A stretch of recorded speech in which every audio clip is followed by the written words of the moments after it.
Hello, everyone. So today we are at MPL Metropod Lounge podcast studio. Today I influence, made sure that I'm connected with outstanding women who made it to the top. They live here in Dubai. They're very successful and entrepreneur. For those who doesn't know me, my name is Diamond. I'm the founder of 3 fast-growing businesses. And today on Women's Day, I want to greet and congratulate all women who's watching me.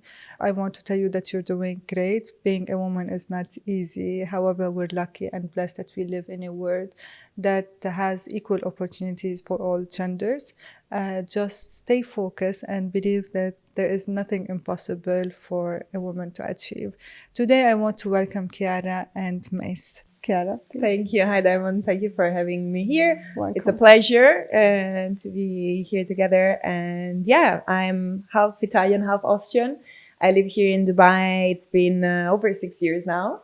And yeah, I have been supporting companies for social media and marketing services, especially in the industry of wellness. So that's my focus, that's my priority, that's my passion. And yeah, and I have also this little company, a little venture that I launched 1.5 years ago called Beauty Treats. I brought you some treats, of course, just to tempt you today. So I hope you're gonna enjoy. And yeah, what this is all about, it's healthy, keto, gluten-free treats to support people, especially struggling with diabetes and digestive issues. And yeah, that's very interesting. I'm definitely going to have some of that.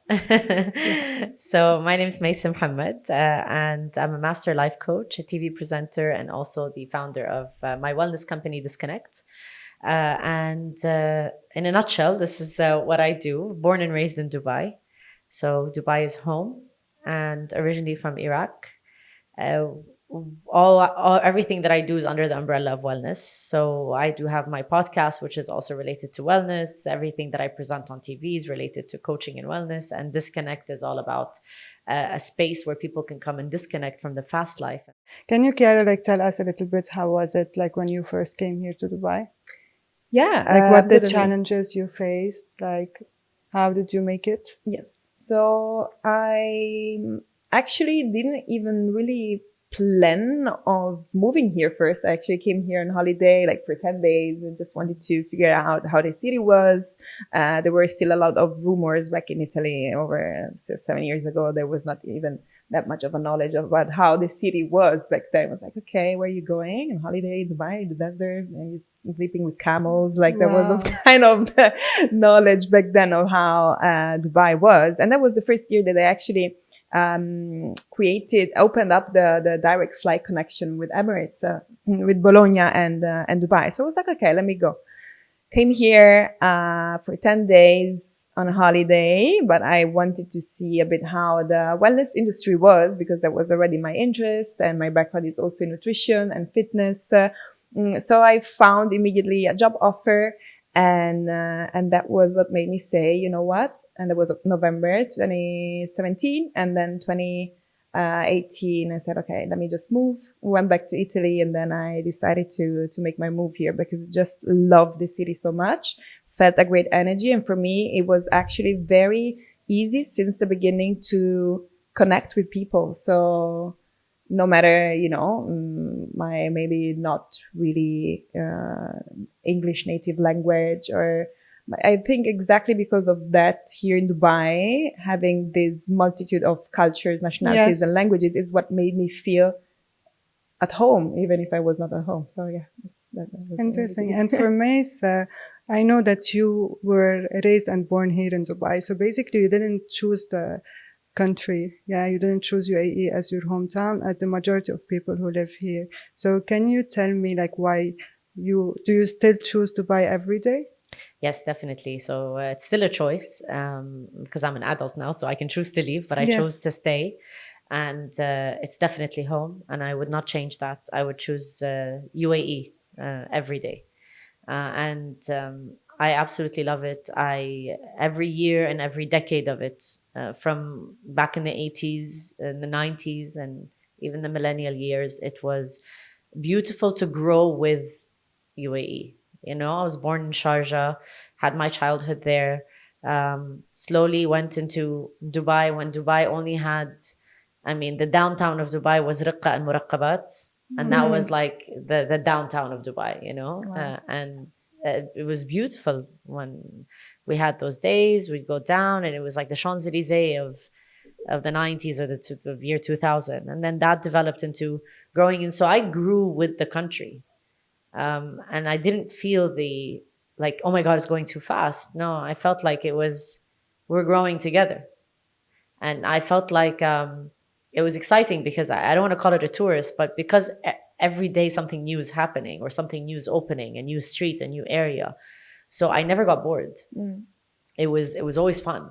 Like, oh, guess what? A new area opened, or guess what? A new place opened. So yeah, I would definitely choose Dubai every single day, UAE every single day. It's opened up so many opportunities. I studied here as well, university and school, and I wouldn't change that for the world. And when it comes to your, like what you give like to the society, it's more into the yoga, the wellness. So like, do you believe that this is something that we really need here, like for people to really focus on their well-being, I their mean, self? focusing on your well-being should be in every country in the world, not just Dubai. And the reason I have disconnect is because people have this belief that Dubai is fast moving, fast paced, Yes. fast. So I named it disconnect is because people keep thinking that's what they need. But being born and raised here, I'm able to disconnect. I'm able to slow down. I'm able to take things into a calmer pace. And I feel like that's life. You know, you get to choose it. You can choose to live a fast paced life, and you can choose to slow down and calm down and enjoy the beach, enjoy the slow paced life. Dubai is not only fast, and not only Dubai, and it's anywhere in the world. It's a choice. You choose to live either super, fast and on the go, or you can wake up sunrise, breathe, meditate, enjoy life a little bit, not just work like a machine 24/7. But I understand where people are coming from because the rush is addictive. 100%. And the excitement that you get with that rush and the fast moving life kind of drowns you into it. But that doesn't mean that you don't have the balance of two. And I think that's why I preach about it all the time, because if you become that addict, that's also going to affect your well-being. That's going to affect the way you're going to work, the way you're going to feel. It's going to affect your health. It's going to affect everything. So I'm very happy that wellness is very popular now in the UAE. It's become one of the most trending things to do, and a lot of people are open to wellness now. Yes. Yeah. Completely agree what you're saying. It's beautiful, and it's actually true. It becomes an addiction. Yeah. And what I see is more the case, as you say, yes, it's a choice that goes down to the people, but at the same time, the fact that we live in such a fast-paced type of city and environment puts you in that place of comparison with others. So if I'm not as fast enough as the others, as good as the others, and that's what puts you into that fast race that becomes addictive or destructive at the same time. So that's definitely the comparison is when you compare to others is what destructs you, and everybody does that. Yeah, especially on social media. Yes, 100%. To have this balance in life as well, Kiara, especially for you, like how do you maintain, since you are into also like the workout, right? Yes. And like to provide like healthy food. So how do you have like this balance as well for you? Yeah, I think exactly as Mais was saying as well, like it is a choice of settling your priorities. So, of course, if we want to be successful businesswomen, we have many things to take care of. And before even looking at the business aspect, we have to be healthy in the first place, because otherwise we wouldn't be able to function. So then how is it that I am facing my everyday life is what is truly important, because it's again not about the big steps, it's about what are the small steps that I take every single day to take me forward. So of course for me it's very important to have my balance into my everyday routine, setting priorities and then working around that. So the mental space is what is really, really important to manage. And yes, I think as you say, we have this great possibility that I think especially Dubai has given me. And more than actually achieving it, it gave me the chance of believing that I am capable of having my own business, as opposed to when I was living in Italy. I just thought it was something that I would have never been able to reach, just because maybe that was the type of mindset I grew in back then in that country. Whereas moving here in Dubai, seeing, you know, how again it is, the city is so vibrant, so rich of opportunities, and seeing so many other business women made me actually believe, you know what, I can do that too. Why not? What is preventing me for not doing that? And that Wow. this is how I. So the city really pushed you Yes. to believe that, okay, I can do it. I can step out of my comfort zone and open my own line, right? Absolutely, yes. Absolutely. Very interesting. So balancing the society expectation as women can be very challenging, right? Like especially like demanding lifestyle in Dubai, like how you managed like the pressure of appearance, household responsibilities, career and personal fulfillment, Mais. Oh, it's funny you ask this question because I actually just posted a video about it today. I said if you gain weight, people say you eat too much. If you lose weight, they say you're sick. If you dress up, they say you're showing off. If you dress down, they say, oh, you're poor. People will always criticize. They're always going to have an opinion. So this trying to live up to the style, or trying to live up to the comparison or what you're mentioning, is exhausting if you're going to try. And I think people should just be who they want to be, whether it's what they want to wear, who they want to be, places they want to go to, and just cancel out that noise that they're hearing from, because people are always going to talk. And I think the only limit that you're going to go through is a limit you give yourself. As in, oh, I'm not good enough, or no, I don't think I can do this, or oh, she's better than me, I don't think I can achieve what she's achieved. And these limits are all an illusion. They're all in your head. They're all you're doing. So it's not fair to say that I can blame humanity and or the humans or the culture are what created the limits. No, they haven't. They have an opinion. I chose to make their opinion a limit. And that's a choice I obviously don't decide to make. And I think when it comes to culture differences, it's always going to be there. And if I'm not stepping on anybody's toes, then I'll do me. And if they accept it, they do. They don't, they don't. Like we see, like there is a big, last time we were talking with the team, there is like a big contradiction, right, that we're facing nowadays. We see like a huge companies that they're like talking about natural beauty. And then on the other hand, we see on social media that we are so fallen for the filters, so fallen for the perfection.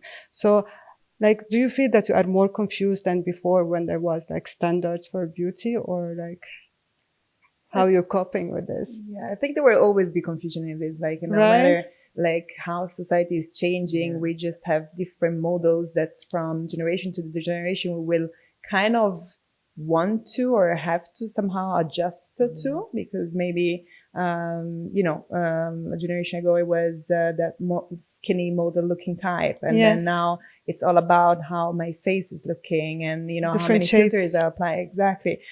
So we will always have different standards, and that will impact us with a specific type of pressure, so then again it comes down to us on how we choose to react to that, and how much we want to share of our own truest self. So, for example, also with beauty treats, it's funny enough that you said natural beauty, because the tagline that we use is share the love for mindful foods and natural beauty. Because what we try to educate the community about is literally you can impact your beauty and work on your beauty from the inside out. Yes. So it's through the mindful foods that you eat, through the supplements that you take, and how you adjust on top of your nutrition every day and everything, your lifestyle, your supplementation, your mindset. This is how from the inside out, you're actually able to really shine your own real beauty more than from the outside in. So of course we're women. So more than men, we want to support our own beauty, enhancing it with natural, nice makeup and anti-aging treatments, and the more we move on with age, that's normal that we want to look into that, but it does not have to define us and to completely change the way we look, because we are beautiful exactly because we are unique. So I think that's it. So I'm very curious to know, like, for Kiara and Mais, I know, like, you step out of your comfort zone and you're successful, right? So if you look back to Mais, the younger you, or Kiara, the younger you, what you really will tell Mais, what you will really tell Kiara? I would actually say just believe more in yourself. That is something that I would actually really say. Interesting. What would I tell my younger self? I think as a kid, I was always curious about a lot of things. So I felt like it would worry me that I would get lost because I like so many things. So I think I would tell my younger self that do it all. It's all going to work. Wow. Yeah, Okay. I think that's because I did. I eventually did it all and it all worked. So now I want you also, like, to give a message to the young generation who's watching us, the people who just started here in Dubai, because it's very competitive, as I said. Like, what will be your message to these people? I would tell them not to rush. And this is a very interesting trend that I'm seeing recently, because again, maybe going back also to the initial conversation that we've had, we're living in a very fast-paced city and society where we literally live of one click away from everything. But this is putting us in a state of expectation of having everything fast. Like we want everything yesterday. And this is not good, because we are seeing this in the younger generations, and they're not getting used to, plant the seeds and then wait to then, harvest. So they need to learn that, yes, everything is possible, and they need to believe in themselves, but they also need to pace themselves. They need to be patient and to really make sure that they can cultivate and take care of the smaller seeds in order to achieve and get the fruits out of them. And the exposure to the social media that we have nowadays, that we didn't even used to have just a generation ago, is putting us much more in comparison and making us believe that, yes, I can start something one day and get rich tomorrow and have everything tomorrow and be the best, YouTuber, be the millionaire in, 5 hours, learn how to make millions.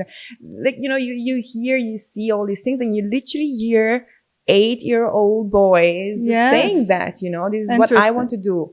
I want to be a millionaire. I want to be this. I want to be a YouTuber. Okay, nice. Fine. Like, you have to follow the trend, believe in yourself, but you have to also do the work. And by doing the work, you do not have to expect that everything has to arrive early, because this is how you're going to burn yourself. You're going to go into burnout, and you're going to go into giving up too early. And what is really the key to success and achievement is actually being patient. 100%, especially if we compare ourselves to others. Yeah. This will also, we feel that the process is very slow. Yes. But the case is that the process is totally different than other person's. Everyone's journey is their own journey. Yeah. Interesting. And we can find you on social media, right? Yes, absolutely. You can find me. Can we try? Absolutely, please. No, they're here to try now. Now it's time to. I'm like, when is the moment going to come where I'm going to try because this? Like, really, the packaging looks super fancy, like super healthy. And here we have the energy cookie just for the Women's Day. So we're going to. Okay. So I'll. Oh, look at that. It's even packaged on the inside. Exactly. Collagen cookies. Yes. Anti-aging, keto, gluten-free. Exactly. No gluten. Okay, so I'm going to say bye to all the creams and hello to cookies. Absolutely. So this is guilt-free, yeah? Yes. Anti-age. Wow. So, like, how do you advise us? Like, because I'm addicted to chocolate. Yeah, imagine, like, my addiction is chocolate and sweets. Mm-hmm. So how do you advise me? Like how many I can have per day? Like. So exactly. Have a whole box. How many? Because I can have the whole box. Like, I'm really addicted to chocolate. There's no limit depending on how many calories you can eat per day. And of course, we all want we all crave sugars, and that's normal, especially if we have Oh my some God. addiction to sugars. So this is exactly what I try to, change a bit and shift a bit people, because here we want to give people the nice sweet treat, but without the blood sugar raise. So we don't want to Wow. spike blood sugars. We do not want to, because this is the cause of weight gain, is the cause of inflammation, is the cause of diabetes. So we can still have snacks, which is good as a treat to, have throughout the day, but we just want to have clean snacks that do not spike our blood sugars and are healthy and clean for us, and they give us that satiety without the sugar crash. So This is ridiculously good. Like, it's so good that I'm thinking, could this actually be healthy? Sometimes when you have no, not all healthy snacks, but some healthy snacks, it's just like, oh my God, why am I doing this to myself? Because it tastes so bitter. But this is like a festival in my mouth. So I'm definitely going to be jumping on this as my Wow. snack. It is good, isn't it? Wow. Where we can Bravo. find it? you can Please tell me. find them on Deliveroo, InstaShop, Kareem, Kitsons. We are on all online retailers, and yes. Super tasty.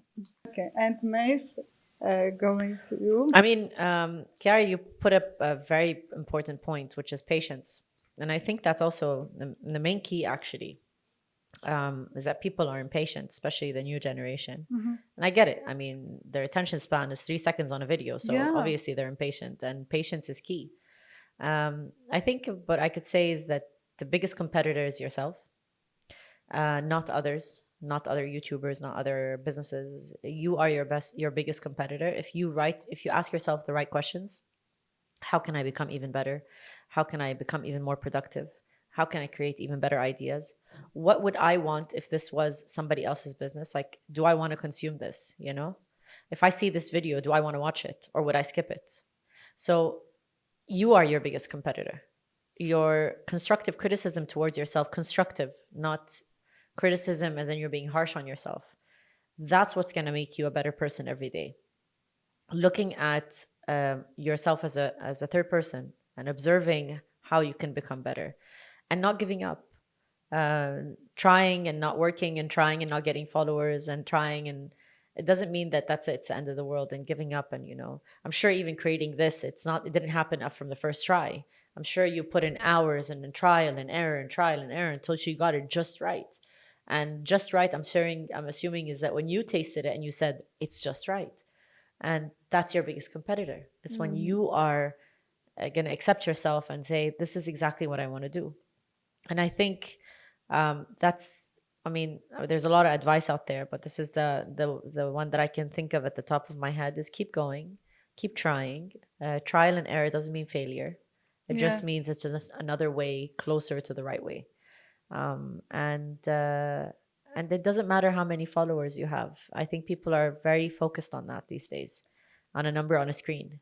It's not a number on a screen. It's the lives you touch and what you convert. Sometimes I scroll down, I stop when it comes to Lahza Ma'amai. So for me, even now, currently, I want to be on Instagram. I want to be, because it's a channel, media is power at the end of the day, right? True. So especially for your business. So before, and I opened my business, I was, by the way, private, 100% private. But when you are in business, when you want to deliver a message to the people, like imagine if you have the opportunity to have your own media, your own platform, you will not do it? I'll do it. And I provide people like the best content, that I'll have this platform, like for example, for your product as well, Chiara, definitely you have this opportunity to talk to people directly, yes, to understand what they want to hear for their feedback. So yeah, being on social media is super, super important. And this is our opportunity to have, channel, platform for us to speak up. Yeah, definitely. Being on social media is very important because it's your magazine, your portfolio, your CV. You're connecting, like you said, with another people. Channel of communication. Another channel of communication. But still, the strongest form of marketing and the strongest form of business is referral marketing. It's when people, and even on social media, testimonials, when people go like, oh my God, try this, it's so good. Like, even if I say about this cookie today, if I post a video and I say, look at this, it's delicious, people will believe me more than when she posts an ad saying that beauty, gluten-free treats, because people relate to other people's experiences. Yeah. And I'll give you the biggest example. My mother, she's a psychologist. She has 0 social accounts. She has more clients than I do. I sit there, Wow. boost ads, do videos day and night, tell people how to change their mindset. Interesting. And I don't get the number of clients she gets. And she charges double. She has 0 social accounts, no website, no nothing. She just has an email. She believe in this like new tool, or she's not like No, closed she's to not. this? I mean, it's not her generation. I mean, Okay. she consumes TikTok and stuff for fun, but she doesn't like using the phone and taking videos and posting content. It's not her thing. It's not her generation, and she never hopped onto it. But that doesn't mean she doesn't exist, because she actually makes a lot more than I Yeah. do financially. She's way more successful than I am, and we're in the same line of business. And it shows you the power of referral marketing. Even when I launched my brand Nefas, which is a breathing necklace for anxiety, Wow. and this necklace, when I launched it, before I launched it on social media, when I just put it out there between my friends and I said, yo, this is the new brand that I did, it's a breathing necklace, and I showed them how it works, I sold like there's no tomorrow. And then my friends told their friends to their friends. When I launched it on social media, my sales did not compared to my referral. Until this day, the sales that come for this necklace are usually because somebody else is wearing it.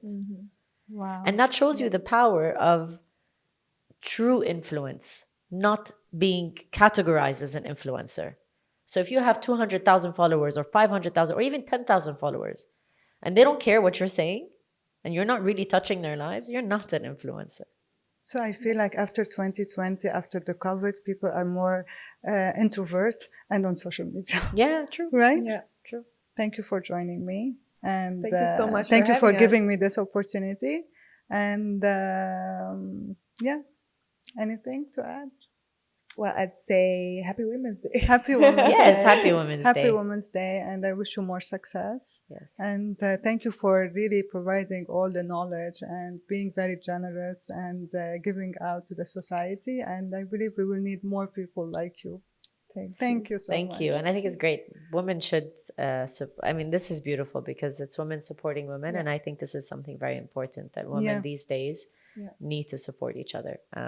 We see it a lot, but we also see a big percentage of women not being very supportive, being envious, being trying to sabotage other women. And I think it's a lovely circle to show that together you're stronger. Yes, exactly. I think strength and power really lies in the power of community and the power of sharing and educating each other and learning from each other. 100%. Because everyone has its own skills, its own, knowledge specific, skill. So that's why it's important to combine our network and grow through with it. I agree. I think for women supporting each other, this is something I really want to highlight on. So basically, I believe that we human being, like female or male, like we're programmed since babies at school that, okay, we have to be jealous. There is a competition, right? So as a woman, like today, how I train myself, like to be like positive, because like to be jealous is something, it's a feeling, by the way. Let's not, it's human, we're not nature. perfect, right? Yeah. But however, it's a negative feeling. So basically, since I'm trained since I was baby, like I have, khalas, it's in the subconscious of the subconscious of the subconscious. So basically, when someone does something good or like a woman who achieved something, even if I feel jealous, and like sometimes it happened, I trained myself. No, you have to be happy. You have to be happy for others. I train myself, so I reach a point where like you have to be happy for others. Like it's like a self improvement as well. It's true what you say. That goes back to when we were kids, because actually at school we were trained to be the first in class. So if you have to be the first in class, of course, automatically you're gonna try to 100%. avoid and cut over everyone that is next to you instead of collaborating with them and learning from them. You're gonna naturally instill this sense of hatred or comparison, which is not good because it's not healthy. So 100%. And today's age, we have like really smart women, I believe, and there is like hope for a better tomorrow, for sure. I see what I really see also is happening in Dubai, which is really interesting, is really this growth of more female communities. And I think it would be really, really interesting to just join more of these communities because they do exist. Be it, female entrepreneurs or just moms, single moms, or whatever it is that we are actually facing in life. It's so important to join a specific type of group because this is how we can really 100%. support each other. Yeah. Especially in a city where most of us, luckily or unluckily, do not have family. So it's an added support to. Interesting. Yeah. Yeah. 100%. So happy Women's Day. Thank you, Chiara. And I wish you all the best. Keep it up because we need this product. And I'm a Mais, regular thank you so customer much now. for your generosity on social media. Thank you. And I really love your episode. And generally, I love it. Because sometimes I feel like, okay, I need to hear this. Mais. لحظة مع Mais. So Thank thank you you so guys. much. Happy Women's Day. Thank you for coming Thank here. you. Thank you. Thank you.